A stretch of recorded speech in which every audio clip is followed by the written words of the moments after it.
Can't hear you, Raf. All right. That. Let everybody trickle in. Good morning, good afternoon, good evening, wherever you are listening to us from. My name is Raf. Welcome to the ExtraHop webinar on Ransomware Revealed. Myself and Jamie over there, your hosts. Jamie, you want to quickly introduce yourself, sir? Yep. Hi, folks. My name's Jamie Moles. I'm the head of technical marketing here at ExtraHop. Been with the company about 6 years now. Been in the computer industry. I was counting it up earlier. 37 years. feel like an old, long in the tooth man in this young industry now. But we got some interesting stuff to talk about. Back to you, Raf. Yeah. So I'm Rafalos. Some of you guys may know me. I head up the go-to-market part of the services organization here at ExtraHop. I'm responsible for a couple other things here. I've not been around for 37 years, but I've been around long enough, 25-ish or so, which I think qualifies me for dinosaur age. All right, folks, and thanks for joining us. I think a fun approach to ransomware, as much fun as you can possibly have talking about something awful, and give you a different perspective that maybe you've not had before from your typical webinar. So I want to level set and start with out there. I probably don't have to tell you this, but we went looking for headlines, Jamie and I, and we didn't have to look super hard. These things are everywhere. And so, headlines abound, right? Bad things are happening. Bad actors doing bad things for money. Jamie, I don't think it's going to get any better. No, it's not. And we found this headline that you've got on there very recently. There was actually a big story that broke in the UK today on Sky News that a site called LabHost that specializes in enabling cyber crime, be it scamming, ransomware, or whatever, has just been shut down, which is fantastic news. Dozens arrested, thousands of victims contacted, and the scammer site itself, which was set up in 2021, believed to have tricked as many as 70,000 victims in the UK alone, obtaining nearly 500,000 credit card numbers and 64,000 pins worldwide, has been shut down, which is a great victory. Sometimes you can beat these guys. Sometimes. But look, the scary part, I think, is the ratcheting up of the things that are happening out there, right? We started with simple encryption.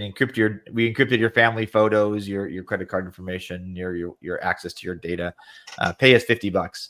Ransomware attackers quickly realize that they can monetize this. And what happens once you realize that? Well, you become the criminal verticalization happens, and that's natural, right? They went after bigger companies, more sophisticated. In this case, what better target if I'm an attacker than a hosting company? The worst line of this for me was, as somebody that's worked on the enterprise side significantly, is warning that it may not be possible to restore service as the backups have also been encrypted. Yeah. So I feel really bad for these guys.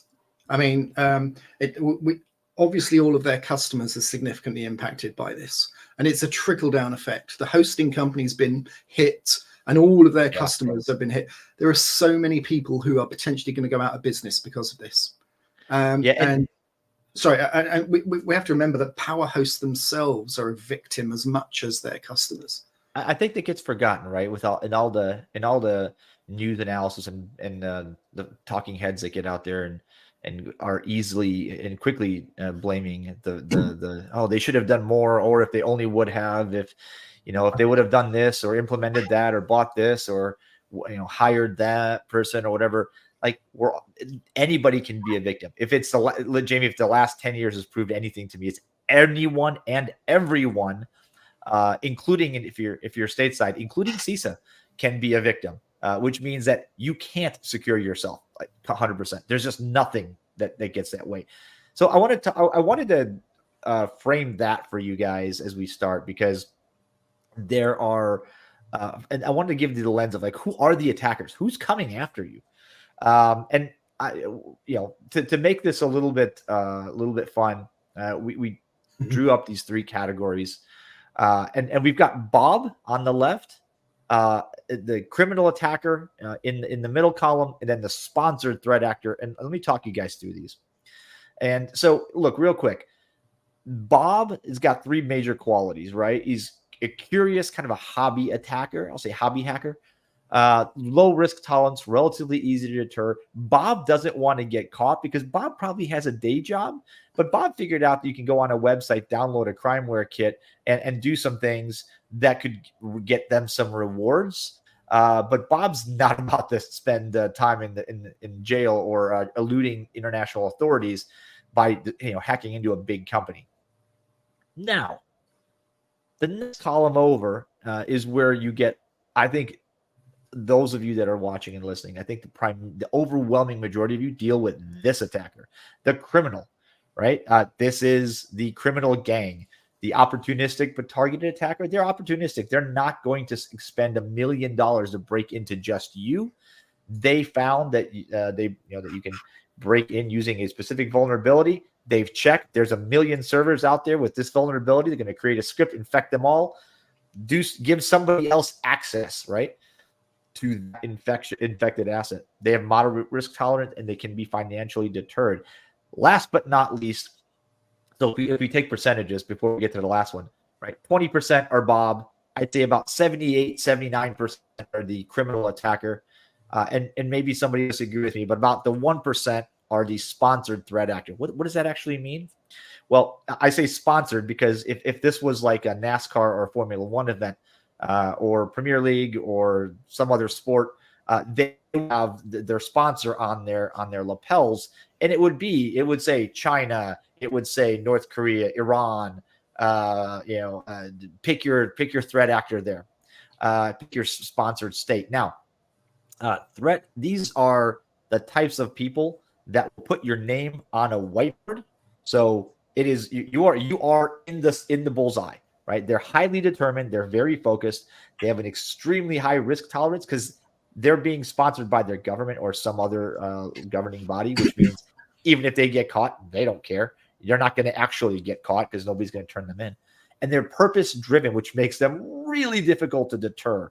Right? It's the name on a piece of paper slipped underneath a criminal's door and says, "That's the person. Get them for me." And Jamie, these aren't pleasant people. Yeah, and actually there's some crossover between these groups as well. So, I mean, for example, the criminal guys in the middle, the guys who are probably the mainstay of this industry, they will often monetize their skills and capabilities by selling their capabilities down to Bob. The idea of going onto the dark web and finding a ransomware as a service capability that Bob uses.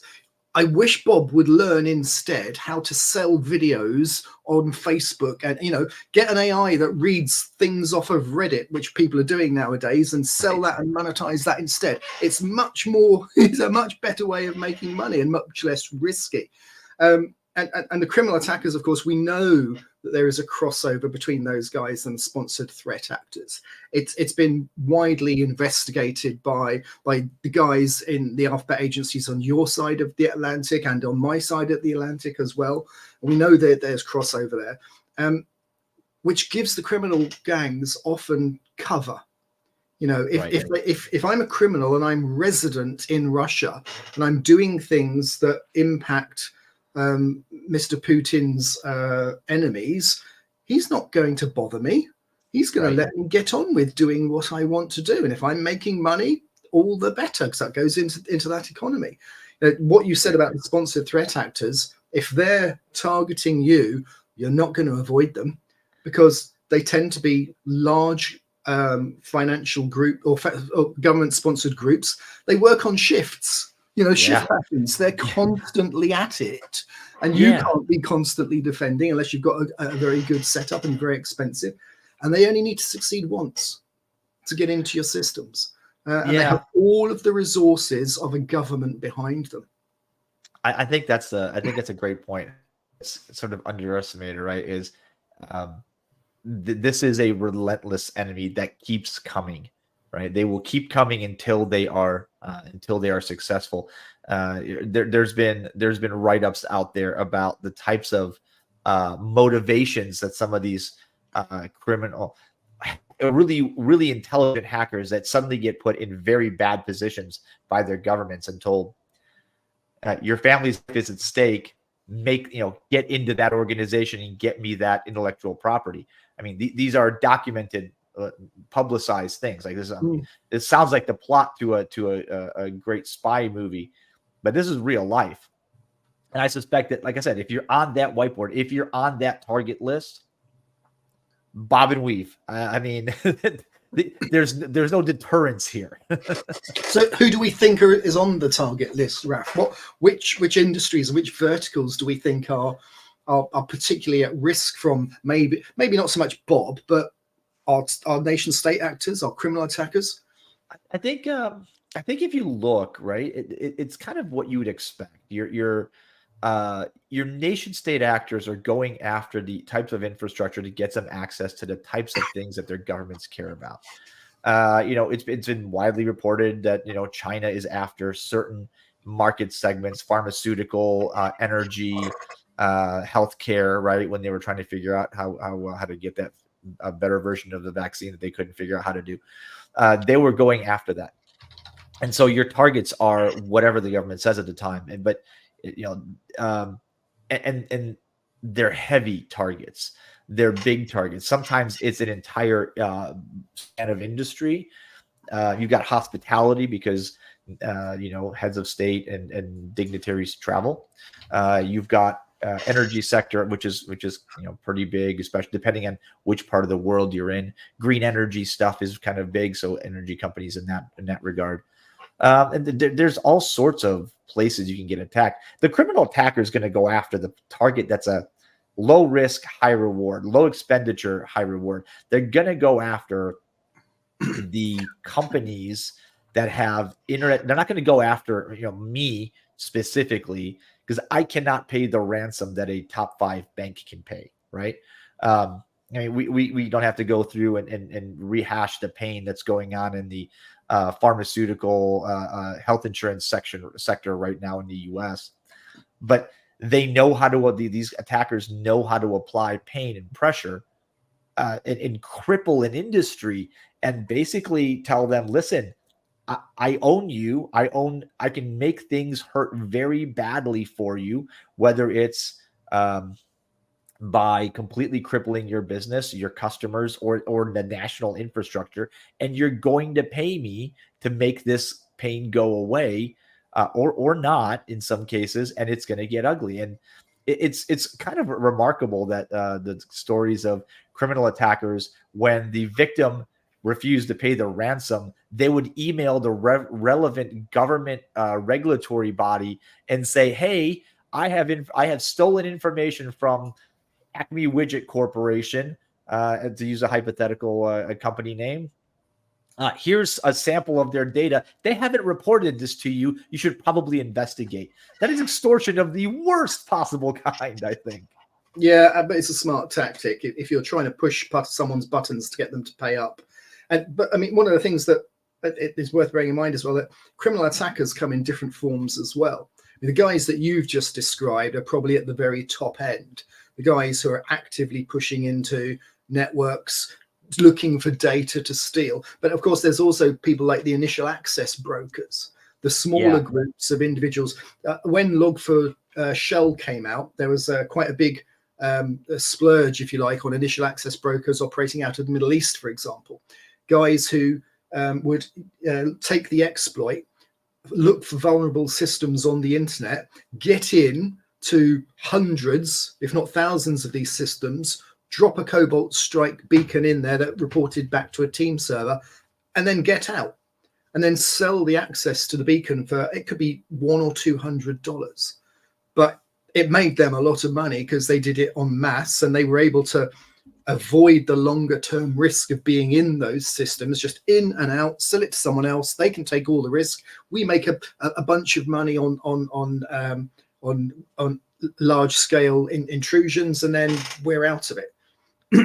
Yep. So I'm gonna flip to we do these different threats? And I think this is where a lot of our meet, right? What's the defensive strategy for Bob? Well, the defensive strategy for Bob is have some good preventative tools, stuff that stops known commodity malware, right? And this is the typical stack: your EDR stack, your SIM, your firewalls, the things that you would expect every company to have some good awareness of.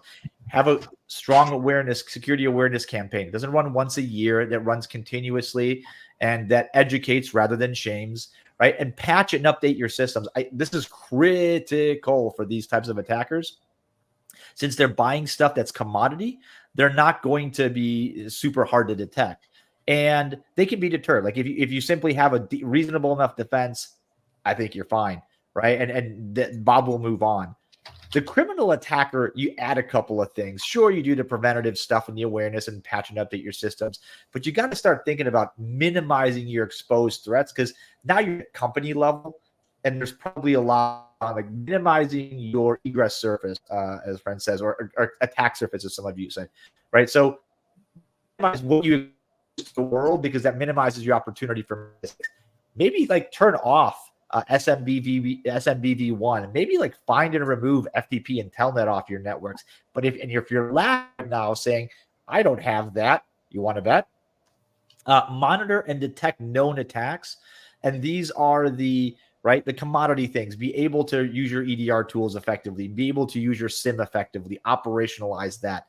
And I think there's something to be said for companies that know the I can do this on my own versus I need some help, and maybe an MSP will help me. However you handle that, handle it. And then as we kick it over to that state-sponsored, you're on a whiteboard scenario, all those four things, and then you got to do really well in securing and monitoring your identities. Implement a realistic zero trust model, not on paper, but in reality. Monitor. So the last two I think are crucial. Like this is me and where my head goes. Monitor for anomalous behavior. All the incidents, and Jamie, I'll let you comment on this too, but all the incidents that I've been a part of that I cannot talk about over the last decade all started with, well, that's interesting. Why is that happening? Rather than a red blinking light on a somewhere. And then to rapidly investigate and respond. Because remember, I told you in the last slide, like this is an attacker that's going to keep coming in shifts. They're going to keep developing. They're going to keep coming at you. They're going to keep finding, bob, weave, throw a jab every once in a while to, into the air just to let them know you're still awake. But be ready, because they're going to find a way in. You're going to kick them out. They're going to find another way in. You're going to kick them out. They're going to find it. And this is going to continue, right? This is going to continue. Operationalize that as well as possible. Jamie, that. Yeah, I think the top end criminal attacker guys and the nation threat guys are the really worrisome people in this, because they are it's kind of interesting. If you look at most of the reports that you see in the news about breaches, 98% of attacks are still getting in via email. And shouldn't we have solved this problem by now? I mean, email's been around since the beginning of the internet. And there's all sorts of technologies being added onto email to make it more secure. But at the end of the day, someone's clicking on a link or opening an attachment. Surely this is solvable. And it's one of the things that the very first thing it's one of the things, the very first thing I say to anybody who asks about what technologies should I put in place to protect myself: email filtering. Go with one of the big guys who are good at this, and pay someone else to manage that problem for you. Outsource that problem if you can, because they will have way better resources than you can to do that. But even so, threats still get through, and it seems to be that those threats fall into, in my mind, a couple of categories. Something very new and very novel. A very new and very novel technique that's again coming in via email. And it's usually by these nation-state threat actors, and their skills then trickle down through the cycles of the criminal actor and Bob and people like that, and they're designed to bypass the systems that you have in place. Now, these guys got massive budgets. They know how what technologies you're likely to have deployed. They probably got copies of every EDR out there to test against. If they create malware, they test it against the EDR. They send it to VirusTotal and stuff like that until they get something that's not seen. And EDR is one of those technologies you absolutely must have nowadays.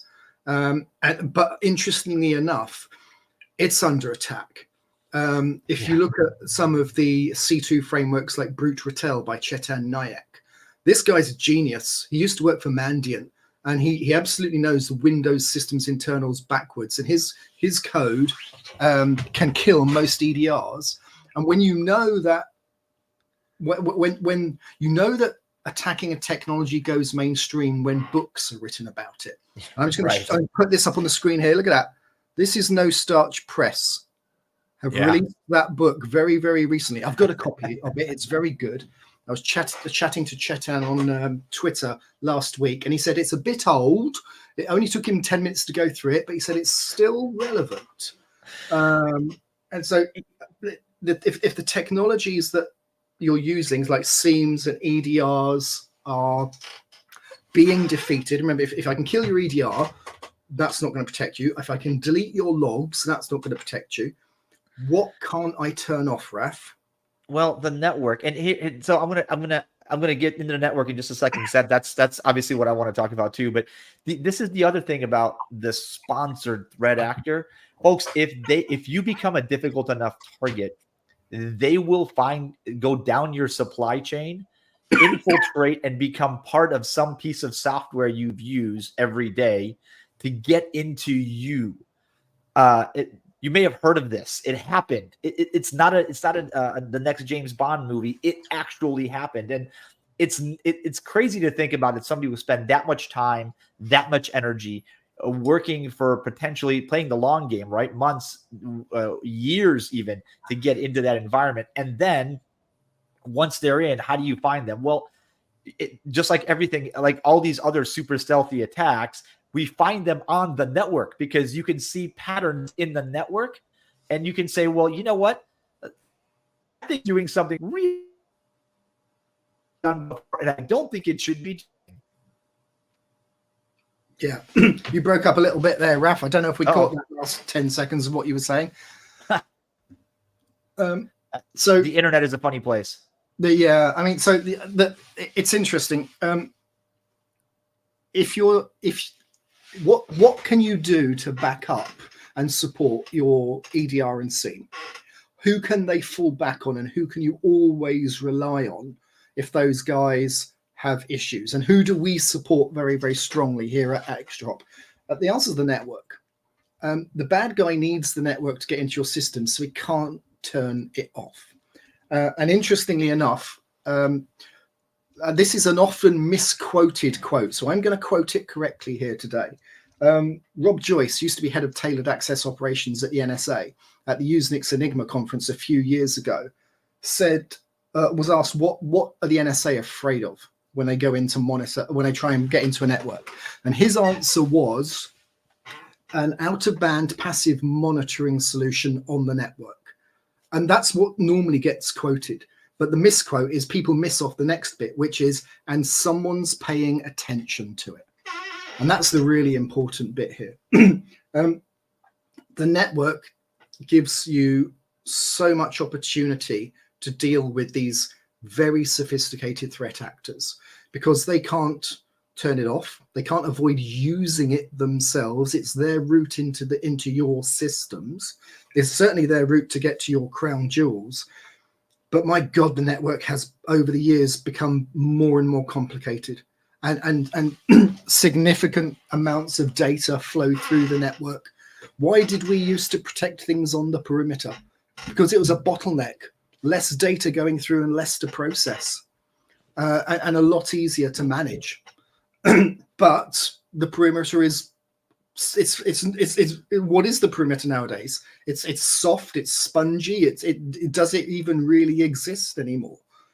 So you have to now consider protecting yourself from the network, and you need good technologies to do that, because frankly the network in most corporate organizations is massive, huge amounts of data going through, hundreds of enterprise, or what, let's say dozens of enterprise grade protocols in most organizations, 60 to 70% of it encrypted as a default. How on earth, as an organization, are you supposed to manage that? How are you supposed to know what you've got in order to protect it? And when you do know what you've got, how are you supposed to understand what everything you have in your organization is doing, talking to each other? What is supposed to be talking to one system and what isn't supposed to be talking to it? What are your users doing? What's your authentication doing? It's a massive problem. And so Tom asked an interesting question about online here about the United Healthcare paid the initial ransom demand for Change Healthcare breach, but now they're being ransomed a second time. Is being ransomed multiple times going to be the new trend? And what's your advice to companies who've already paid a ransom who are being asked to pay a second time? Boy, this is one Tom, you and I have talked about this a couple of times. I don't have great advice. I would say a couple of things. One, make sure you've talked to the right breach coach, breach attorney, a litigant in that regard. They know people to talk to. They know kind of how to prepare you. And if I guess I would say this to anyone in the real world that's like been robbed and then gets robbed the next, like a week later or the next day again. It's clear that you have something of value, and that there are gaps. Those gaps you're gonna have to figure out how to fill. So you have to, it's to me, without picking on anybody or telling anybody how to do their job better, I'm simply gonna say that to me it's an indicator that you're being seen as a soft target. And this is one of those things, Jamie, like that's the big fear of somebody who pays a ransom, right? Because it's like, okay, you've paid it once, you'll do it again, right? Yeah. So I mean, let me give you a bit of a preview of. So at ExtraHop, we're going to be releasing our third annual Global Cyber Confidence Index very, very shortly, which is a survey that we do when we go out and interview IT and cybersecurity leaders and look at their confidence levels around cyber risk management practices, budgets, experiences with ransomware, and things like that. Let me give you just one a heads up on one key bit of information that came out of that. This year's one, we've found out from this survey that ransomware is on the rise and organizations are paying up. 91% paid the ransom compared to 83% in last year's survey and 72% in the previous year's survey. And we're seeing an increase in activity similar to what happened with Change Health. 58% experienced 6 or more ransomware incidents in 2023. Can you imagine 6 or more? Yeah. Look, guys, I think it's kind of obvious. This isn't, the problem isn't going away. It's getting worse. It's not a good place to be a victim. And look, we're not saying we've got the magic solution here. Nobody's got the magic anything. But I think if you're not watching your network, particularly in a modern infrastructure that is got some clouds, got some infrastructure components, virtual, physical, everything mixed into a single bucket. If you're not looking at your network traffic and modeling it, then I think you're missing a key component, right? Anton said it best. There's that visibility triad. You've got your network, you've got your endpoint, and you've got your analytics, aka SIM. If you're not doing at least those 3 things today, you might be letting yourself down because you're missing a piece. And as a kind of a final comment, I apologize to all the Bobs who I've offended by calling the attacker Bob Burkhardt. I'm talking to you here. I know it's kind of funny, but thanks for joining us. But folks, these are real scenarios. These are real things. I know you've seen this in the industry. You've heard us talking about it. You've seen it. So thanks for joining us. Thanks for popping a couple of questions up in here. We'd love to continue the conversation. I'm sure Jamie, we'll do this again at some point if we get some responses. And don't sleep on the network, folks. It's a good place, a good source to do not just forensics, not just detection, but also find all those like that's weird. Should that thing be doing that? And really get on it. And as a disclaimer, be call to action here. For additional tips and tricks, check out our new ransomware ebook that's coming April 29th. If you follow along, follow ExtraHop, we'll give you some more information on that. Lots of good stuff in there. Hey, maybe you can use some of that. It'll cost you nothing, and you'll be a better defender. So I'm going to sign us off. Jamie, thanks for joining me. That was fun. By the way, guys, for anybody who's still watching, just over Raf's shoulder, you can see the icon on the back for his podcast, Down the Security Rabbit Hole. That's the one, that shoulder, yes. Very worth paying attention to. He has some very interesting guests and covers some interesting subjects. So I just suspect maybe I'll have you on to talk about this. All right. Thanks, you guys. Thanks for listening. Thanks for watching. Thanks for joining us. If you're catching this live or later, we'll see you again. Thanks from ExtraHop. Bye-bye. Thanks a lot, guys.